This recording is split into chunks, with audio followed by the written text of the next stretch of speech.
Hey everyone, welcome to the Vegan Stew. I'm Helene, and we have a great show for you tonight, which is every week, but you never know. So let's see. Let's say thank you to Terra Seed for sponsoring this month's Virtual Veg Fest Live all over the place because we've got so many. We got two yogas, fireside chat with Kimberly, the Vegan Stew, and Coach Kayla the first Wednesday of the month when we take a break. It's lots of stuff that you can watch. And the newest show is on Tuesdays at 11 a.m. with World Peace Yoga. Anna at you can do yoga twice a week. Tomorrow at 12:30, Thursday, and Tuesdays at 11. It's fantastic.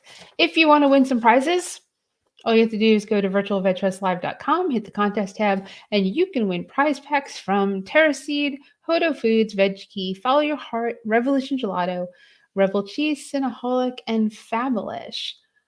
If you'd like to win free stuff, all you have to do is do our wish pond, and you can do nifty things like subscribing to the Vegan Stew on YouTube. You'll get points and you'll get entered to win. Let's see. Our topic tonight is one that I think only Marla Rose knows what it is about because it is time-saving vegan tips. And I can't wait to know what the topic is about because when we figured it out last week and we said, "Hey Marla, you're hosting," she was like, "Oh, great." It was her topic. So we will learn along with you. And then of course current events and conversation. And you can join in by doing like comments. Write your little comments in there, anything you want to say, any questions, and we'll definitely address them. And let's see, let's get everyone onto the panel. Welcome Marla Rose from Vegan Street. Mhm. And we have Dawn, the vegucator from Urban Eats. And we've got Kimberly from Did You Bring the Hummus? And in a little while, we will have Sangita from Tilted Planet. She'll be joining us in about 10 minutes. So this week, I wanted to mention, as I was eating dinner, which I don't normally do before the show, I don't normally do that. As I was eating dinner, I was like, what am I going to do? I want to do like a trigger topic, kind of like we did last week, right? Dawn and Kimberly, it was Marley, you missed it, but it was really cool because it kind of fed us into the show. And I was thinking, I'm eating my leftovers from last night. And last night it was go out to eat or make something because we went to a show in Durham. And I decided because I was thinking lemons that I was going to cook instead of going out to eat. Very interesting that it stemmed from lemons, but I have fresh lemons in the house and I wanted to use them. And then I thought, well, Stephen mentioned pasta. So I said, okay, I have lemons, I have peas, I have pasta. How am I going to use the lemons? Well, I made a tofu cashew cream sauce and Mm. put 2.5 lemons in it and mixed that up. Ooh. I made the pasta and the peas and mixed it all together. And that was dinner. And it was fantastic for leftover today. And hi, Diane. Thanks for joining us. And I want to throw it at all of you because that's like, one of the things that I do. It's like I kind of stem a meal around a certain food. Do you ever do that? A lot. Do you mean like you have, maybe a certain ingredient that's going to go bad if you don't use it, or just a lot of times in the summer we have like a bumper crop of zucchini or whatever, but yeah, I mean, I think I rarely am sitting there with like a cookbook and plan. It's just a lot of it's just kind of what you call it, just spontaneous. How about you guys? So for me, yeah, I'm kind of like Marla because I did meal prep and I do I've been catering for 20 plus years, so 25 plus years. So yeah, I kind of, I'm inspired by what's in the fridge, and I kind of shop though. I shop with that in mind. Like, what do I want to pull out of the pantry? Um, I don't buy things that I don't want to pull out of the pantry, and even if they stay too long, they'll stay in the crisper a little longer. Yeah, so I do some. I'm inspired by a lemon citrus though. Citrus has never inspired me to do the whole dish, but I like the idea of that as it gets warmer because there's so many opportunities to use it. You can roast them, you can put them in your cashew cheese. So yeah, it can be inspiring, but I don't know. Cashews probably would have inspired me in that mix versus, or the peas, but Right. never just a citrus. I haven't had that happen. Kimberly? For me, I'm still really learning that process, I guess. When I first went vegetarian, I couldn't cook at all, and I've been slowly learning over, the last couple of decades. But I used to rely so heavily on recipes. I'd be like, okay, I'm going to make a meal plan. I'm going to look at all these recipes. I'm going to buy everything I need for that. And that's how I'm going to decide what I eat every night. And as I'm sure you all know, most of that stuff ends up like wilted and rotting and then in the garbage. So I'm slowly learning that, like, to kind of look at a vegetable or kind of a centerpiece of the meal and be like, how can I build around that? Right. So yeah, still a learning process for me. Yeah, that's really cool because it really did. It stemmed from I wanted to use the lemons, and I still can on potatoes because I want to roast potatoes and put lemon on top of it. Ah, it's gonna be so good. But I just need to come up with and get inspired by something to make. And instead of eating out, because eating out's so easy, but I decided like it's also really unhealthy. So I think that's a great way to segue to Dawn for our current events, our news. Well, thank you. So this news today is really environmental and really about protecting our planet. Let me see who the news source was. We always do sourcing here at Vegan Stew. We're not fake news here. So just to let you guys know. Plant-based news. The German company called Green Force did a huge study and released some data about the impact of going plant-based for 2 days a week. And it's just phenomenal. When you hear this number, you're going to be blown away. But switching to a plant-based diet 2 days a week saves greenhouse gas emissions.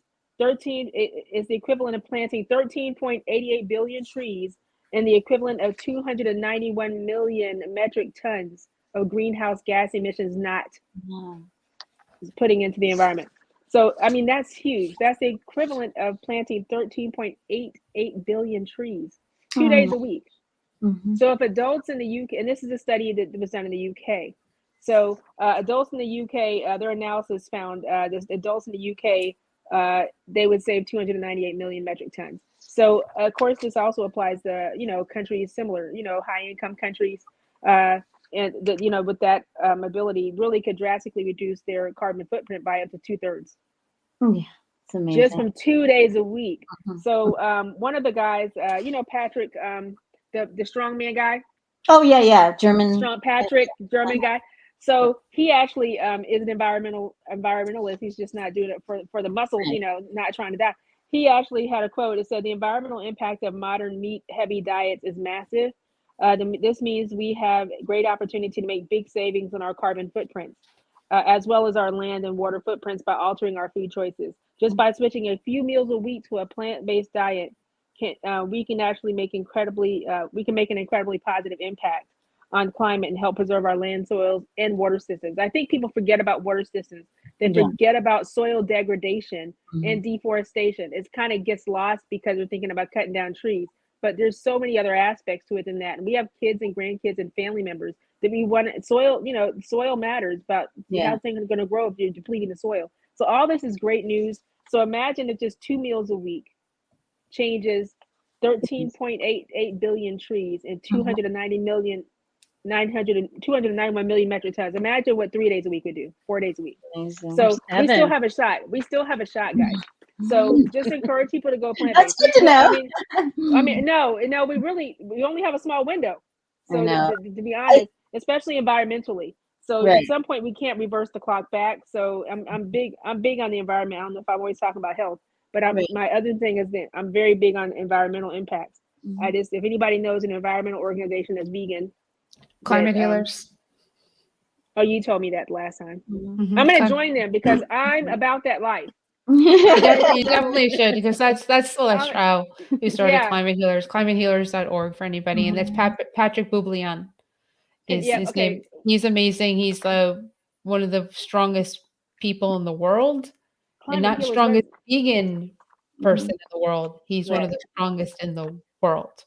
So I met him in Asheville when he came to speak there, and he's not that tall, and he's like really cool. He's a really cool man. Like a house, right?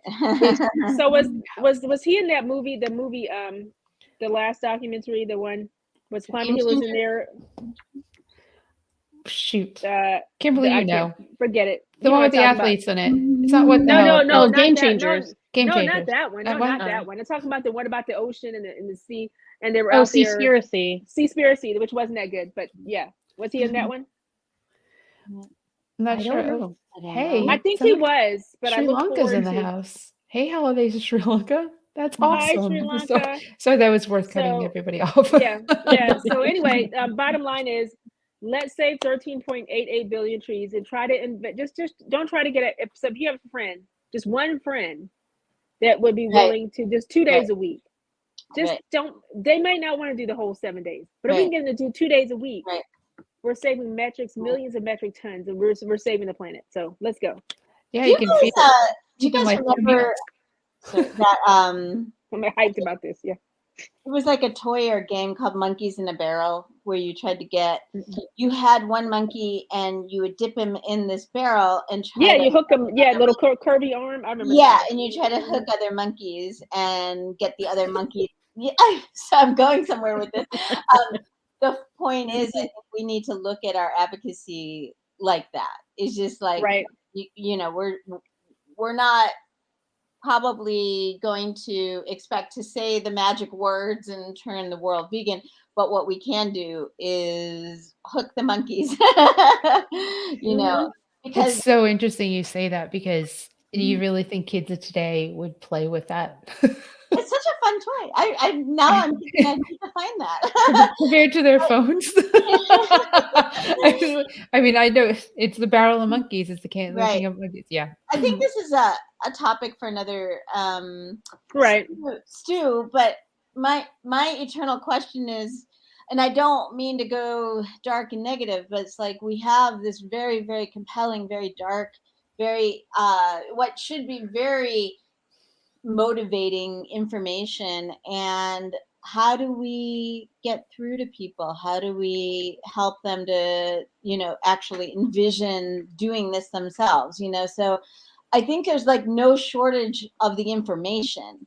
It's a lack of being able to communicate it in ways that are compelling to people, and that's where. And we don't have a lot of time to futz around, as Don was saying. You know, so I don't know. I think it just. Go ahead, sorry. I was saying it's a great segue into what Sodexo is doing on the college campuses, and that they're going to turn their meals into 42% plant-based by, I think, 2025. So that's, if you want to do the 2 days a week for the plant-based meals, and they're going to do 42% of their meals as plant-based by 2025, then we should easily get to the 2 day a week plant-based meals on college campuses. And they have your college campus. Hospitals too are often, you know, Sodexo, you know, catered or whatever. Yeah.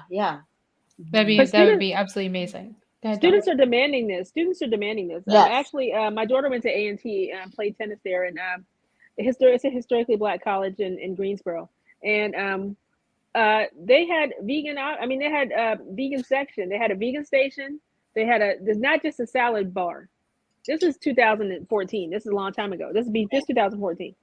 And then they had an entire vegan station, and they had a cook. And of course, they don't even take up their trays anymore. They come and get them. It's a whole thing. It's like a whole thing. And then they had they have quite a few options. They have vegan options. So this is just more of the same, and it's just picking up steam. So if this happening at historical Black colleges and on campuses, it's happening everywhere. And that was 2014 when I saw that, and I was a little shocked because we didn't have those options when I was in college. Sure. Yeah. So I'm very excited about the opportunity. So that's good, Helene. Yeah, that's a great. Hi, Sandy. Hello. Hi. There's a great quote in the article about this from one of their senior vice presidents. He said, "When you see that there are more than 20,000 known edible plants on our planet, yet our food only comes primarily from a dozen of them, there's definitely an opportunity to change and discover new ways of eating." Today, we're That's looking good. at helping consumers to see new ways to adopt more sustainable diets. Did he say there are 20,000, only 20,000 edible plants? That's not true. No, he said there are more than 20,000 Oh. known edible plants. Oh, there's Yeah. significantly more than that. But he means Yeah. plants, green plants, not beans and legumes and stuff. I get it. Probably, yeah. Yeah. That's true. Well, Yeah. That's awesome. So, Sangeeta, I'm going to give you the option because we started the show with me saying that when I was cooking last night, I kind of stemmed my meal around one piece of food, like a lemon, and I wanted to use lemons to cook with it. Do you ever have that where you pick a food that you look at the food and you go, I'm going to make dinner, or like, gulab jamun or something around that, which I would love again, just hint, hint. No, I don't have those skills. My cooking skills are pretty limited because my husband is the primary cook. But when I have to cook, I depend upon my Indian repertoire. And no, the that's not a gulab bad jamun is repertoire. Yeah, I know, incredible. Yeah. exactly. Oh, and Dawn, I need to tell you how easy it is to sprout. Yes, you owe me a lesson. So we have to do that another time. I do. It's Yes, put in water, yes. let it sit in water, clean the water, let it go back, I'm so, sit in I'm water. so impatient. Oh, sprout. it's like sea moss. So There it's you like go. so it's like sea moss, but it's like sea moss. Sea moss. Wash it and rinse it. Let it. But I'm so impatient. I need it now. So I'm at, yeah. I mean, for chickpeas, it takes maybe 2 days. Well, the Mhm. easiest thing is how to learn to sprout is to start with moong dal, not dal, Moon but dal. the Mhm, whole, moon dal. Mhm. the whole green Right. looking moongs, and Mhm. you put them in the water about half an inch to an inch water above the beans, and in the night, like if you started that in the morning, then in the night rinse that water out, and next morning you will have nice sprouts. Okay. That's fast. That's thank you. Everyone thank Sangeeta for the cooking 101 and sprouting 101. Well, This is also good. No, known I appreciate that. as a vegan time-saving tip. Ooh, Okay, Marla, take Segue. us away. Segue. Helene, big segue. a segue is coming up. We need some music to And we also transition us. need our implements. We didn't have our implements today. Oh, I'm using my pen. I've got a pen. Do you guys have I've stuff? got a pen. I have I'm one. doing a pen. Oh, Yeah, it's just okay. Okay. So that is our segue. Tonight's episode is we're going to be discussing time-saving tips in the kitchen. So a lot of times you might think, well, the easiest way to save time is to go through the drive-through at Taco Bell. But we're talking about, how you can eat, probably mostly homemade while, reducing your time spent in the kitchen. So I'm going to ask you guys, put you all on the spot, and just say what is the first one that pops in your mind as to your top, one of your first tips for saving time in the kitchen with fresh foods. So Prep. So Don says prep. So come from the store and immediately rinse, cut, wrap or whatever and prep. Dice, slice and bag or whatever. Wrap it up depending on what you're doing. That's a huge time saving. So by that you mean you're not prepping and then cooking right away. You're prepping for when you cook down the road. So I'm prepping all of it. Like I prep onions in different sizes. I mince them, I dice them, and I do that. And then I have different cuts for the bell peppers. I might do ones for strips because I'm having salads, and I do smaller ones. And then I might put some garlic. I get all my garlic and I put it in the food processor so I can have minced garlic. And then some I roast. I just take 2 of them and I might roast those. But all of my aromatics, I'm prepping them when they come from the store. So and my green leafies. Right. That's an example of something that on the surface seems like, oh my God, that's going to take so much time. But what it does is it front loads the time and then it reduces it greatly over the week. So Yeah. And then I think it also encourages healthier eating, right? Because you don't have an excuse not to throw more fresh vegetable because it's already prepped, So As who's long got as it's properly prepped, though, it has to be wrapped. Like you can't prep it and then it's put it in a bag. Like you can't put like spinach in a bag. It just came out of a bag. You Right. got to wrap it in paper towel. Okay, sorry. No, Somebody else. it's good. No, but certain things you have to just. It's just got to be a technique. Yeah, they'll go bad if you don't properly Right. do it. So just that's a part of it too. But Right. That was one of the things we actually talked about the last one I was on is to know the best way to store the different items because like for example fresh basil goes bad in the fridge. It's very sensitive, so if you wash your fresh basil but you throw it in the fridge, it's gonna get weird. So get a little more familiar with some of the items that you're buying. So who's got a next quick kitchen tip? Okay, Kimberly. Yeah. Batch cooking. Yeah. Yeah. When I do it, I'll preheat my oven, wash the potatoes, get the potatoes in the oven. And at the same time, while the potatoes are cooking, maybe I throw rice into a pot, get that cooking. And then I'll prep, vegetables, maybe a pot of lentils. And then throughout the week, because I do the vegetable prep like Dawn was talking about as well. And that all happens like in the course of an hour and a half, give or take. And then I've got food ready to go where I could even just throw rice into a bowl, top it with the veggies in the microwave for a few seconds. Now I have a hot meal and it's loaded with all kinds of good stuff. That's awesome. So by batch cooking, my understanding is a lot of times it's just one dedicated day or session a week. So by batch cooking, Kimberly means you're making a bunch of servings at once. So like your day off, whether it's Sunday or whatever, and I find it to be enjoyable in kind of a ritualistic way. Like that's the time I put aside to listen to my favorite podcast, or that's the time, or whatever, so it's another kind of example like Dawn's of on the surface, it seems like, oh my God, that's so much time, but it saves so much time over the week. So. And I would say too, if you're prepping a lot of rice, freeze some of it in like single servings or however many servings you'll need, because by the time you get to the end of the week, your rice may not be so fresh anymore. But if you freeze it, you can very quickly thaw it out, cook it, and then it's fresh almost like the day that you made it. Fresh as a daisy. That's awesome.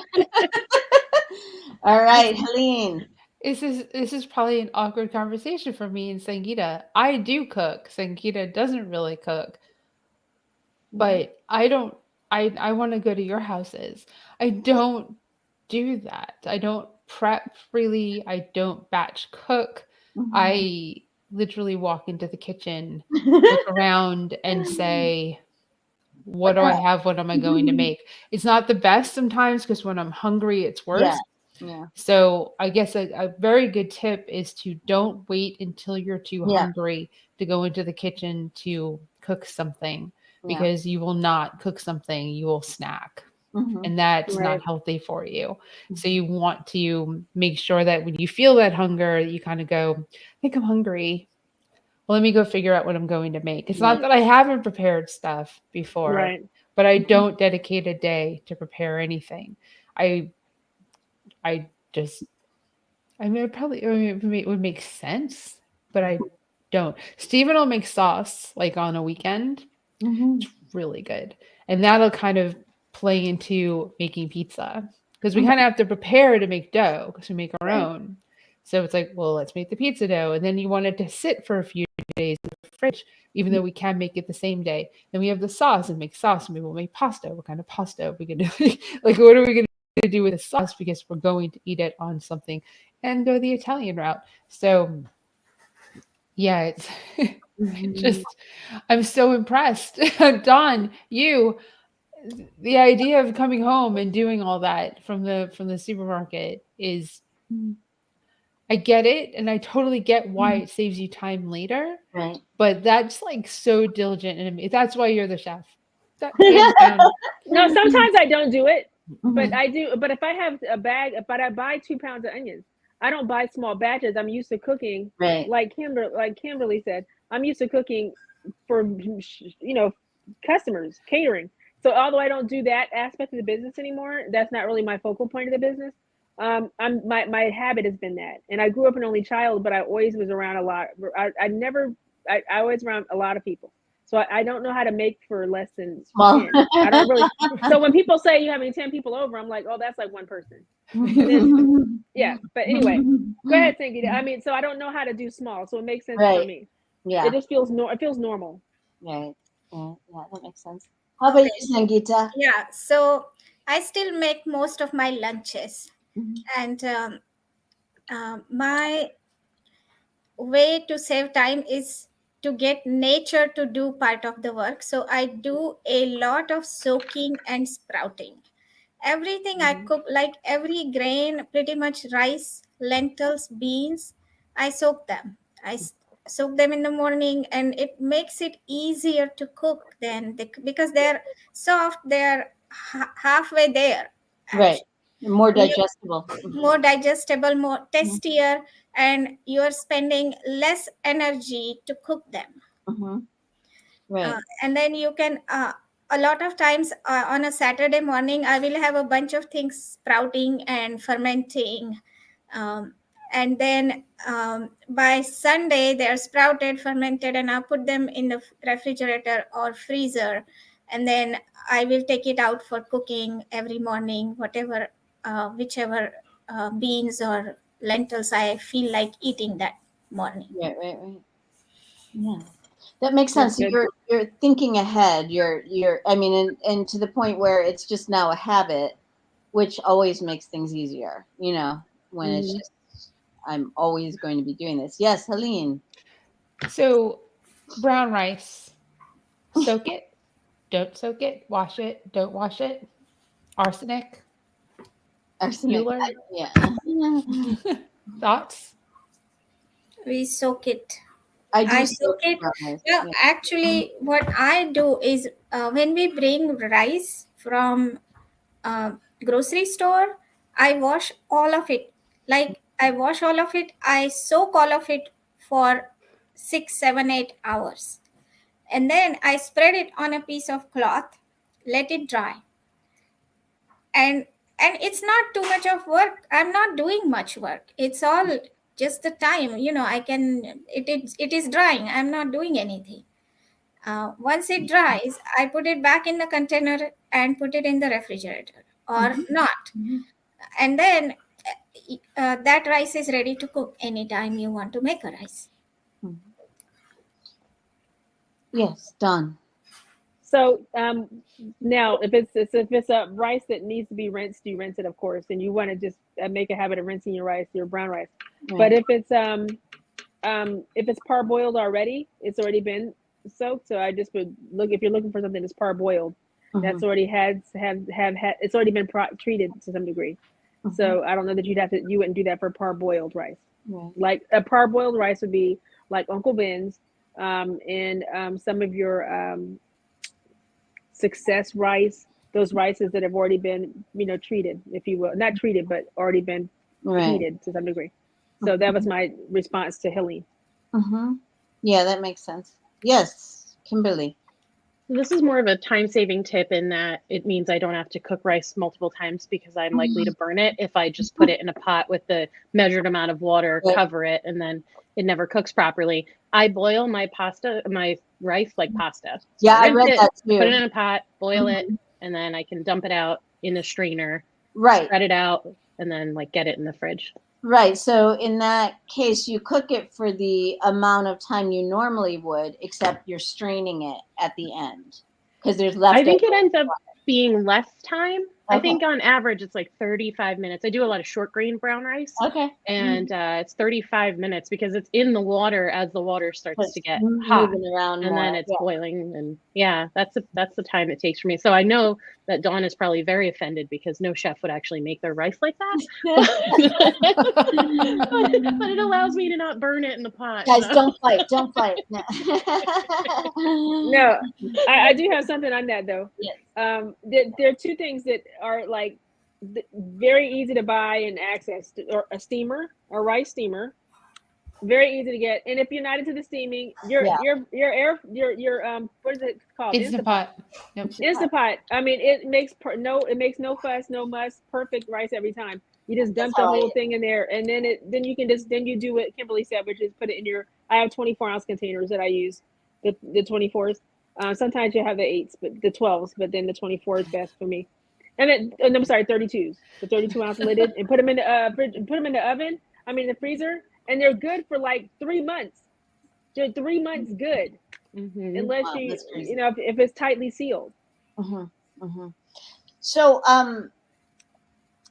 we've talked about rice. So I was we going to did, mention, we did.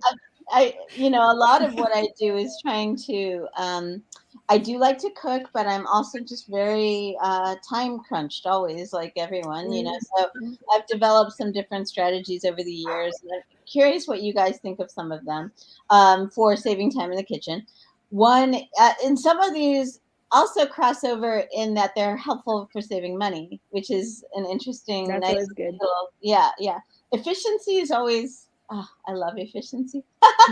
So one of my first tips is to make a weekly meal plan, especially if you have kids. I think it's helpful. And stick to a grocery list. And then, like we were talking, Don and I were geeking out about how you can actually make a list that goes in the direction of how you shop, and that Yeah, cuts your time down.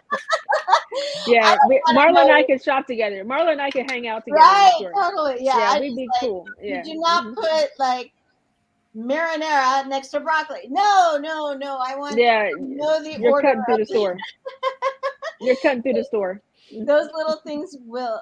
Hi, Susan. Those little things will cut your time down a bit. Like it takes a little spontaneity out of things, but then you know what you're eating, and you're not necessarily buying spontaneous little unnecessary things, which we tend to do. um, Another tip I have, curious what you guys think about this, is to keep a well-stocked kitchen, especially pantry items and freezer items and long-lasting items like onions and potatoes, because then if you can make a spontaneous meal, like a chili or something like that, because you've got chickpeas, you've got tomato sauce, you've got this and that, that helps to cut down your time. Helene, Now you're talking my language. what? Now you're talking my language. Yeah. I have a house where literally if an army came, I could feed them. And that I'm not exaggerating. Like one of my friends stayed, one of the friends who stays with the dogs when we go away, said that if there's ever the world falling apart, that she's coming here because there's so much food in the house. Our pantry is just filled with stuff. And we've been doing better with not having like eating through the food that's Right, here. right, right, right. But I mean, I have two refrigerators and I have a freezer, Mm-hmm. what are those freezers called that you open the top, whatever it is. Yeah, the Right, fridge. exactly. It's a deep freezer. Yeah. Thank you.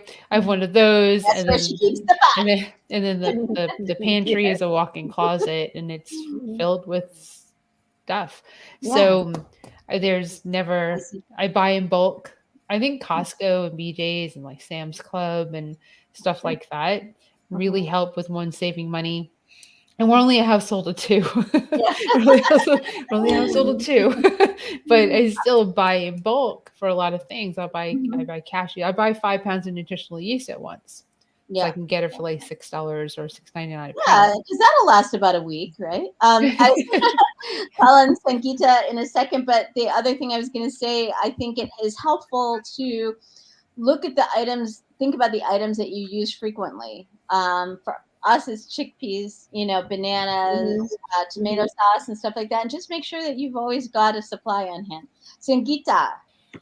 Yeah. So I really like Susan's comment, like doing when while you are in kitchen doing one thing like eating breakfast, get something going on the stove or in the instant pot, um, and that way you're doing two things at a time. But I also have this habit of if you cook Indian meals, there is multiple courses. You're making lentils, you're making rice, you're making a salad separately, Yeah. and vegetables separately. So I have smaller containers that I put inside the instant pot so that everything Oh, is that's cooking great. Yeah. separately and at the same time.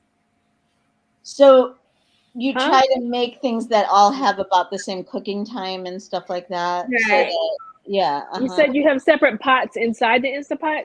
Make that, I'm Right, sorry. like Yeah, that's smaller. right. Oh, Yeah. small. I have stacking containers. You can get them at Oh, the Indian stacking store. containers.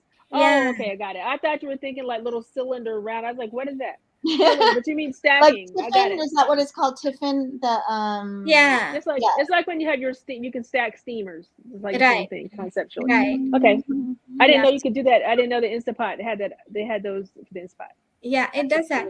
Yeah. As a matter of fact, if you buy a pressure cooker in India, it comes with those stacked containers inside.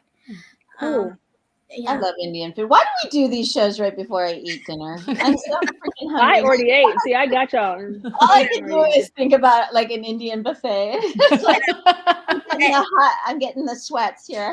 Yeah, and then I mean, this is just logistical. It makes common sense that when I have put something in the instant pot, or I will, whatever takes the longest to cook, I will start that, put it on the stove or in the instant Right. pot first, and then the other dishes like salad, I'll be mixing salad while it's still cooking. You know, that Right, is right. common sense, but Right. it helps. This is kind of an extension of batch cooking, is to extend your meals. So if, like, you make a pot of chili or a stew or something like that. So you make this big thing, and then you could think about throughout the week, okay, I'm going to have that on a taco salad. I'm going to have that on chili dogs. I'm going to have that on, whatever, a baked potato. So cooking this large amount of one thing, and then you keep yourself from getting bored by constantly serving it in different easy ways, is a nice way to kind of keep variety going, but also reduce the busiest of your times. I'm sorry, it also saves money. That's a very good one, Marla. It also saves a good amount of money because when you're multi-using, you're buying it once, but you're using it 4 times. So that's one of the things that when you're a meal prepper or you're a caterer, that's one of the things we always look for in doing. Like if I did a job, I would look for, when I did meal prep, I had 10 items. They get 10 things a week. I use the same chickpea 5 different ways. Yes. I might use the beans. So that's very good tip. What you said. I'm seriously, I need a fan because we're talking about like efficiency, saving money, and saving time, and I'm like, Yeah, that's a all trifecta. That's a trifecta right there. and eating. It's Yep. all right up my alley. I actually, even though it seems counterintuitive, well, obviously the Instant Pot is a time saver, Instant Pot. But I actually think a slow cooker is a time saver too, because I think people hear the word slow and they think you're standing over it, kind of, but honestly, you're maybe sauteing some things and putting them in there and forgetting it. And so I love a slow cooker. I think it really builds flavor. And talk about time saving. Woo! Seriously, I need a fan. You can do it overnight. Yeah, thank you, Don. Thank you. You can do it while you sleep. So you could put it in there the night before. You wake up the next day, you've got dinner, you've got lunch, you've got, so if you want to get really wild, that's what you can do. So I do that a lot around Thanksgiving because you're so time starved and crunched and, deprived of all these different, pots and pans and stuff like that, oven space. Using the slow cooker overnight is a great option. So Kimberly. So with soup, which you can make in a slow cooker, so that's how I'm going to tie that in. If you're making a soup that freezes well, make a lot of it, double or triple it, and then freeze some of it so that you've got meals ready to go, like a full meal. One of our favorite soups is a vegan split pea soup, and it freezes so well. And so we just, every time I make it, I triple it, Yeah. put a bunch in the freezer. And then when there's one of those nights where I'm starving and I haven't started cooking yet, or, for whatever reason, we don't know what to eat, we just pull that out, and we like it so much. So we're like happy to have it. Yeah. It's not like, oh, wah. Yeah. It's, do you have an extra freezer? Who here has a second freezer? I used to. I don't have one anymore. Yeah. Do you? Well, because I downsized our house. The house in Greenville was bigger. Now we're in a smaller site. I got rid of it. Right. You guys are kind of empty nesters, right? So, yeah. Do you guys do you feel it's worth the small investment of buying? Who have the yeah? I it's full, and the two freezers and the refrigerators are pretty full. Yeah. I mean, not as bad as they have been, but I've had two freezers full and refrigerators, and the freezer box freezer, whatever it's called, is full too. Deep freezer, Helene. Deep freezer. It's I'm tired. It's a lot of, obviously, larger things will go in there, extra things will go in there if I buy things in bulk. But part of I love what Kimberly's saying about soup and freezing it. I don't go back to those foods, and it doesn't matter how much I like them. That's so interesting. We tend not to go back to stuff like that. And what do you think? It's not, I don't know. Yeah. I really don't know. It just isn't, and I can love it, like absolutely love it. We don't tend to freeze things for later unless it's something that has to be frozen to last. And then I also have, do you have this where you have, when you order something online and that's the only way you can get it, or you get it in another state and then you bring it home and you kind of hoard it and you don't eat it because you can't get it, and then you don't eat it to the point where it goes bad? Oh my gosh. I'm a little too practical for that. So it's a little bit of a neurosis, because there's the mental part of, I love this, I want it to last because it'll take a lot to get more of it, and I don't eat a lot of it because I can't get it. And then I don't eat it to the point where it's not good anymore.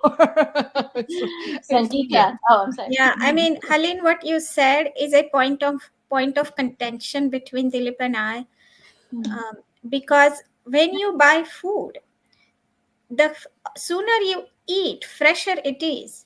It's going to lose nutrients. Even if you freeze it, it's going to lose that freshness. So why buy things if you're not going to eat it in the near future? But and to the point that they go bad, and that happens in our household a lot. And I come from a sort of a background where wasting food is simple, right? Frowned upon in my culture. So I can't watch that food going west, and every week I'm opening this refrigerator and throwing out things that we bought organic and fresh and expensive, and then we're just throwing it out. That somehow I have a lot of discomfort doing that. Right. Well, stay away from Helene's house. It sounds like a our house is the same. Live with a foodie. I have the same thing. I have the same thing, Sangeeta, and I didn't grow up in an Indian culture. But yeah, it feels like I seriously wake myself up with stress dreams about what could be going bad in our CRISPR. So, Dawn, what were you gonna say?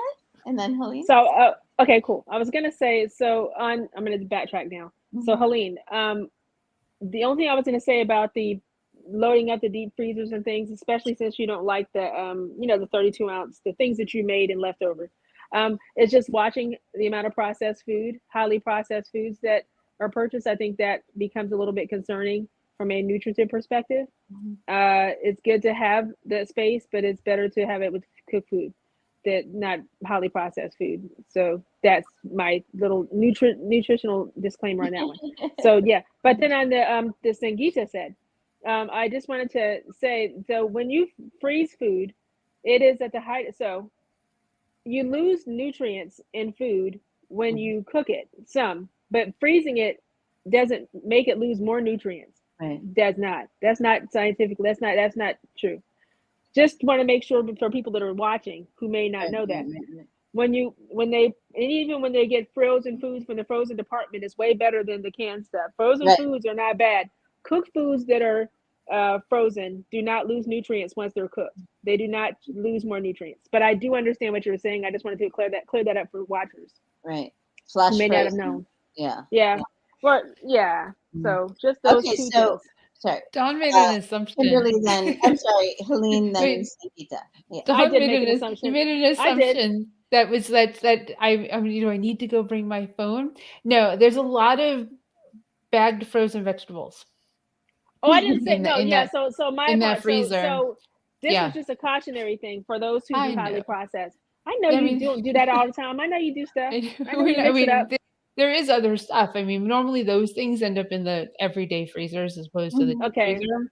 But I Mhm. do right. buy like large bags of frozen vegetables because Okay. I'm keeping fresh and not getting to them.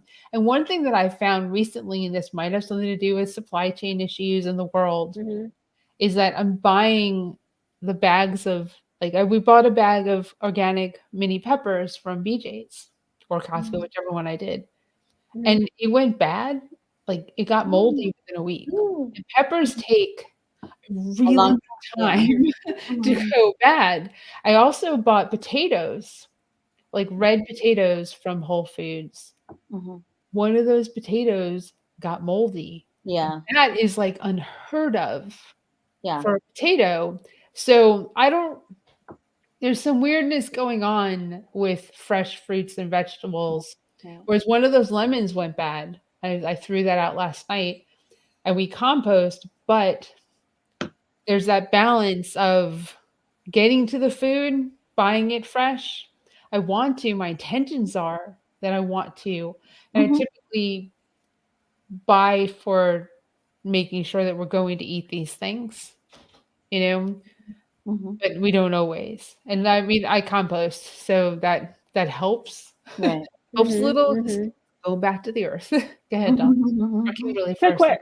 I had a question for Helena. Sorry, Marla. Okay. I had a No, go question for. ahead. So did you? So when you said that there's a lemon that went bad and then the potato that went bad, so you are separating. As opposed to assuming like I did last time. Do you separate the potatoes when you get them out of the 5 pound bag or 10 pound? Or are you leaving them in that bag? Let me ask that question. They're in the bag. That's such. Okay, so that's it. So what I'll say on that, never leave your potatoes or lemons in the bag. When you get them from the store, you don't have to prep them all up and do what I do, Right. Right. Right. but you need to take them out of the bag because there's humidity in that bag. And even though in the past they may Oh, not have been a problem, they're not doing right. potato sacks anymore and they're not doing paper bags. They're doing plastic bags. And plastic bags are not the best way to keep Sure. potatoes because of the Right. humidity. And the same thing with lemons. So you should take them out of the bag and let them breathe. They like to breathe. They don't like to breathe next to garlic or onions. They like to breathe on a shelf on their own. So if you want to keep a long-lasting life potato, keep them in open air. That is such a really important and good tip. You Hmm. know, is yeah. I mean, I think we could all learn how to extend the The lives life. of the Hmm. produce. Yeah. Sangeeta. Yeah, so Helene, I get your point that you don't like to make food in a big batch and then stick it in the freezer. But how about batters? Like a lot of Indian stores and Indian restaurants even will give you or sell, say, uttapam batter or dosa batter. And what if you buy some extra sambar and chutney and batter from them?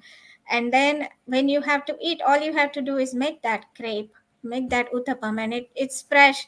But then you also have the um, sambar and chutney to go with that. And it's almost like a freshly cooked meal.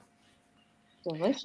That's incredible because I love dosas as long as there's no Mhm. fenugreek in it. So, but I mean, dosas would be incredible. I obviously won't be making one like I would get at an Indian restaurant. I don't have the size or capacity to do that, but I Oh, can make it in a pan or Hmm. some some nonstick type pan because yeah, so, I mean, that's not a bad idea, and I'd probably hit you up as to which restaurant locally Mm. would make sense to do that since Yeah. you would know. And Dilip's there. Hey, Dilip. Dilip said Mm. lemon peel adds nice flavor to pressure cooked soups as long as you clean that That's lemon good. peel.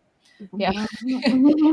Well, Great foods. Some foods are better stored at room temperature and some cooked. Let's rise anybody refrigerated tomatoes, for example. what did it say? I can't read that. What did it say? Read that again.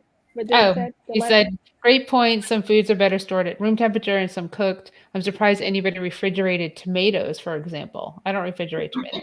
Mhm. Right. Right. And I You're know not this supposed to. Philip Yeah. too. It's like you don't do that. Yeah. Yeah, I Right. avoid Teflon as well. Dilip and I had a conversation about this actually at Veg Fest while somebody was talking about Teflon.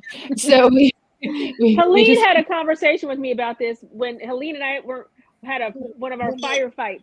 Helene did this to me. So what pan are you using? I was like, what? Who are you? I was like, are you sure what kind of pan is that? From my Facebook picture. Yeah. Anyway, Helene is a pan police, everybody. Just to let you know.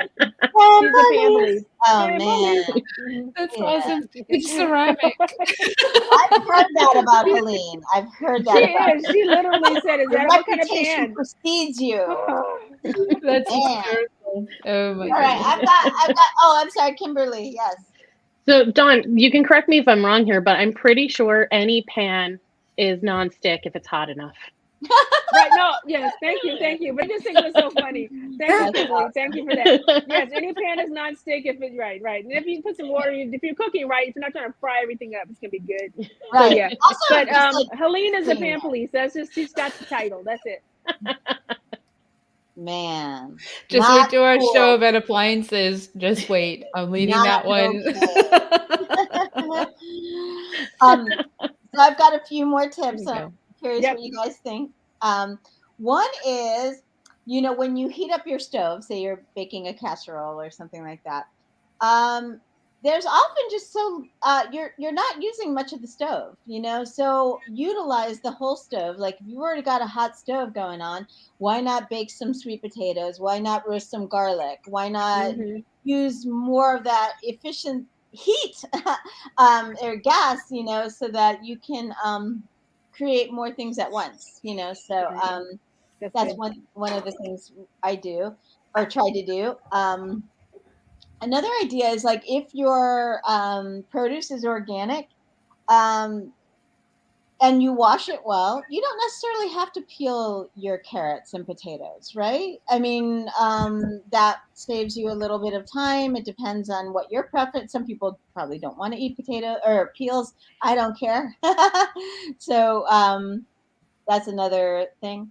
Um, Another idea is this is what we do in our house is make breakfast a no-brainer. It seems like so many of my friends are always, like, what do I make for breakfast? It's like, you've been going through this for 50 years and you still don't know what to do for breakfast. So, like, for me, breakfast has to be simple. It's a smoothie, it's got fruit, and it's got, kale and stuff like that in there, or overnight oats are another idea, chia, pudding or whatever. So, making breakfast where you probably don't want to put a lot of brain power into it, as simple as possible, is another way of just find something that you like and make it. Like I eat have my smoothie all the time and I don't get bored with it.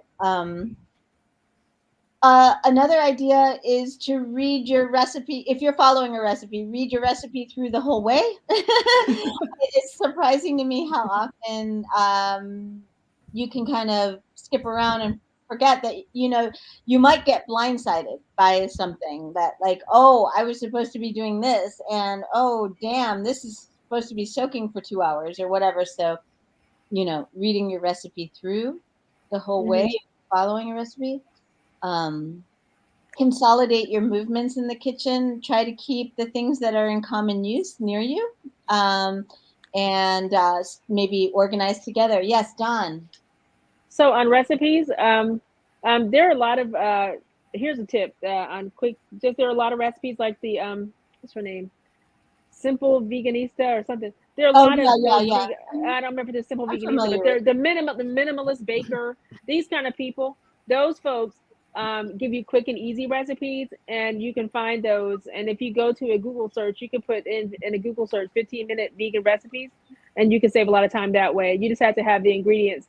And of course, typically, again, stocking your pantry gives you an opportunity to have some of those. So there are a Mhm. lot of good free recipes that you don't have to go looking at a cookbook. Right. You can go on your phone, Yeah. Kindle, as well as that, and plan ahead and pull your recipe ahead. But I Hmm. like the idea of going to those simple sites. If you want something super quick and easy, I Hmm. would go to those sites. Yeah, that's really Hmm. a good tip is just to utilize Google better. Just use your search term or use whatever search engine you use. Right, And right. Just refine that search. Yeah. right. Kimberly. Um, a, a comment on the cookbook thing. So anytime you make a recipe in a cookbook that is yours, I Mhm. Hmm. encourage you to write notes in there. Yeah. If there was some ingredient that was impossible to find, or you hated it, or you tweaked it a little different and it came out better, write Mhm. that down, because there's Right. no guarantee you're going to remember it. Right. That's true. I used to do that much more often. And Helene, yes, and then Sangeeta. I don't write anything down. This is why this whole thing is just not surprising. Is it when I cook, I don't measure. So sometimes it's amazing. Well, the food will be amazing and Mhm. it'll never be like that again. You don't know how you got it'll there. be it'll be something different the next time because I'm Well, just kind of throwing everything together. I'm one of those people. well, And Helene I won't be doing a cookbook. I I I, I wanted to create a cookbook for people like me who Mhm. season and Um, taste and base things on feel and Intuitive touch as experience. opposed to being linear and having to measure every single thing exactly as the recipe because Mhm. I when I follow a recipe I hate the food. hmm. Well, Maybe you I haven't had the right always it's recipe. never Maybe you not haven't enough. had the Yeah. right recipe. You haven't had the right Never is recipe, maybe. garlic enough. Garlic's always like a teaspoon. What the hell am I Sangita, doing? Sangita and Dilip are having like a nice conversation about Yeah. soup and having Sangeeta. it. So, to add to what Kimberly just said, we have Indian festivals that most often they are annually. You cook something on that particular festival, like Holi, you cook Hmm. something, New Year's Day, you cook something. And if I have tried a recipe and some proportion has worked better and not worked better, I will add it to my Google Calendar for next year's Okay. Hmm. Hmm. date. And Hmm. that way, I have it. Okay, last time this is the lesson I learned, and I'm gonna stick to that now. Very smart. Very smart. It's like just taking that I think a lot of these tips like that is just taking that extra time that's not much and it pays off dividends later. A couple more little quick ideas is to put like say you have bulk items, whether it's rice or quinoa or whatever, put them in clear containers so you always see what you're working with. So you don't, you're expecting to make some sort of, rice casserole or something, and then finding out, oh man, I got to run to the store. So, when Right. it's in a clear container, you always know what you're working with. And it also encourages you to use those items. And then the last one is not so much about cooking, but it's the thing that all the chefs tell you to do. And I'm so, so bad at clean as you go. Clean as you go. My attitude is if I'm cooking, I'm not cleaning. So that's somebody else's problem. But, but I don't know what. Yeah. Yes, Don. So I got in that habit just because it saves you time. It Yes. still requires cleaning the dishes that you ate on, that. But if you clean as you go, you're not going to have a whole sink full of dishes, right? You just have the dishes from dinner, right? And Simple. that's Anthony's job. Like Anthony's job is the dinner dishes in the dishwasher, right? Or just washing. But I've already done the processed dishes, Right. and Right. then Right. I know I even am a little, but then again, I use the same pan. Like I finish with that when I have this pot going, I take that pan, I use it again. I don't want to wash seven. I washed whole kitchens, three Yes. compartment sinks of dishes. I have no interest in that life. So Right. I try to utilize as Right. little dishes as possible, clean as I go. I'm gonna call on Helene, but one of the things I was gonna say is, like, if I'm cooking for ourselves and our household, and I've warmed up some soup in this pot. I'm not gonna go and scrub and wash and stuff. Like, if I'm heating something up after that, it's got the nice flavor from the soup before. It doesn't matter. It's not like it's been sitting out like for 3 days, but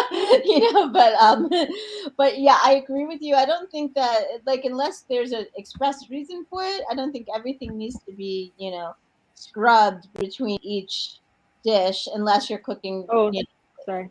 Sorry. Anyway, Helene, yes. Well, I am about efficiency, and if you can't tell that I cooked after because it is the That's kitchen looks the awesome. same as when we started, and Mm. I like to I make pasta and I use a wooden flat. It's not a Oh, spoon, but I use a wooden. It's just a special? wooden spatula, and I use that to mix the pasta, and then I'll Mhm. use that to mix it when whatever I'm mixing in the pasta, and then Yeah. I serve it with that spoon. And Steven's like, "This isn't a spoon," but the reason is this neurosis. I don't want to clean another thing, but he doesn't mind because he's the one cleaning the stuff. Yeah. Because I cook and he does the cleaning. So he's just like, I'll clean the others. I'll clean the spoon to dish the Yeah. pasta out, and I'm like, well, this works. And I think you he's a get less spoiled of brat. it. But You it get doesn't less save of it on time. the It's like, spatula. and it doesn't save time. It's like the little teeny scoop on the spatula Right. versus the spoon. Yeah, Yeah. those are different. Well, it's funny because he brought a spoon to the table last night with the pasta, and pasta ended up on the table, and I was like, it doesn't happen with the spatula. My goodness. It's just funny. But yeah, I'm about efficiency Yeah. and having things close by. I agree with that. But I also my kitchen's the largest room in the house. I do like sliding on the floor, going back and forth to getting things and like, making like timing stuff and like running around and like moving. I do like to do that, but Yeah. that's also part of probably my neurosis. Well, I think it sounds like you kind of enjoy it being a little freeform and a little, improvised. And I think, and I really am the same way. I don't sit and methodically, look at recipes. One of the things I'm thinking though is, you know, having a variety of, like, say you use a certain kind of spatula a lot, have more than one of them. Yeah, you know what I mean. I use pastry brush a lot, for coating a surface of a cleaning Toast. of yeah. So get two of those, so if one's dirty, you don't have to take the time to, so yeah. Any That's good. other? I've made your recipes, Marla, and I've changed them. I don't any recipe I follow, I change. Somehow, some way I make Really? some editing to it Do you because change it the first time, or you change it after you've had it, or you change change it it? the first That's time. fine. Very But how? rarely But do I why I would you change follow a change it the my first recipe time if you've never had it? Why would you do that? because I just one, it might be I don't have one of the ingredients, but I know I can use something Oh, else. it's a Two, modification. I Okay. could have all the ingredients and I just want to add something different. And I You think Don't know, get my cookbook. You're banned from my cookbook then. Don't be giving. I'm not I gonna give think you that one. I'm that not gonna give you is one now. I think that's Mm-mm. one of the unsung Mm-mm. benefits of becoming more intuitive and comfortable with cooking is that you can look at a Mm-hmm. recipe and know how you would modify it. Right, right. You don't have to follow it to the letter. Although my recipes should always be followed exactly to the And letter. mine and too. no. Well, we're out of I, time. Yes. and that's it. And that's the show. I can't think of anything more to add. I think it's been a really great conversation, though. Yeah, this was a lot of fun. I like the light ones. Light ones are good. Yeah. Oh, Okay, I have one ladies, more thing. go I for do it. have one more idea. Theme nights. So if you have a hard time deciding what to eat and you want to keep it simple, do theme nights. Yeah. I like that. Then you Taco know every Tuesday, all Tuesday, those things. Taco Tuesday, Yeah, Right. Stir Taco Friday, Tuesday, breakfast yeah, for dinner, yep, different kinds of, yeah, it's so burger true. night, Yeah. yeah, If you're having just idea issues, I think that's a good yeah. right. one. Mhm. Yeah, Makes it easy that to repurpose consistency. those Yeah. things like you were saying earlier. Hmm. The consistency of having something. I know Laura's big on Taco Tuesday. That's a very big thing for her. So it makes sense. If only I could follow that. I just can't. Helene does not follow rules. I That's what we've She got likes here. to slide No around the rules. kitchen with that, with And she that, likes to talk about your pans. that Rules are freezer. made for you to break. She has rules around pans. That's it. Like deep freezer. What's in your deep freezer, Helene? I want to know. Bodies. That's really bad. No dead bodies in the deep freezer. There's a lot of frozen gluten-free bread. Because I've been eating gluten, so there's been gluten-free bread in there for a while, and some of this stuff is just going to have to go away.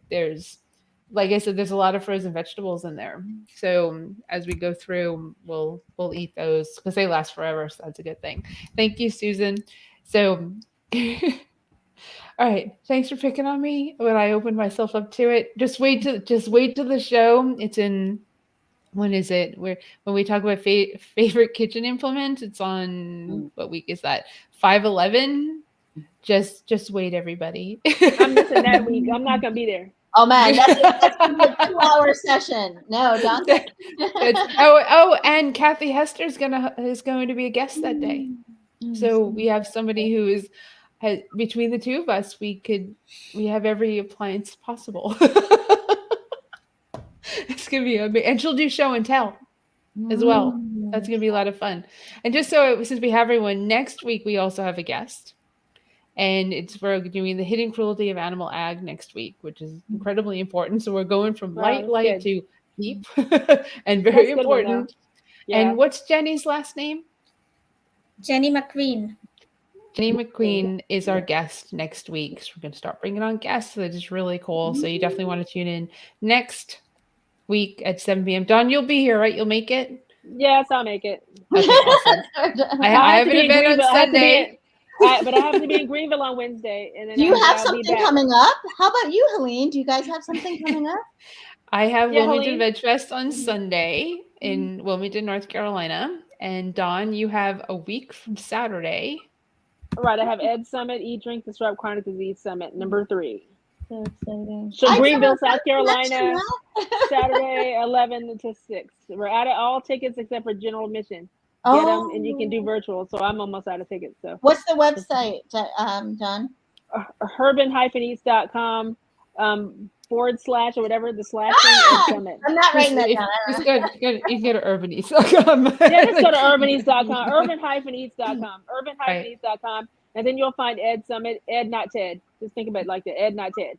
Ed Perfect. Summit. That's perfect. Yeah, in Wilmington, our VIP tickets are sold out, which is fantastic. Mm-hmm. Yes, and then you can just come general admission and enjoy. Susan will be there. Susan's hanging out. Susan's traveling. Susan's coming traveling. To both, so you'll see Susan twice.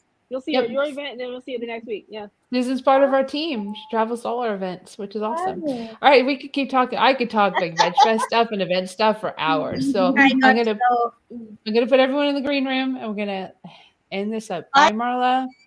Bye, Sangeeta. Bye, Kimberly. Bye, Dawn. Okay.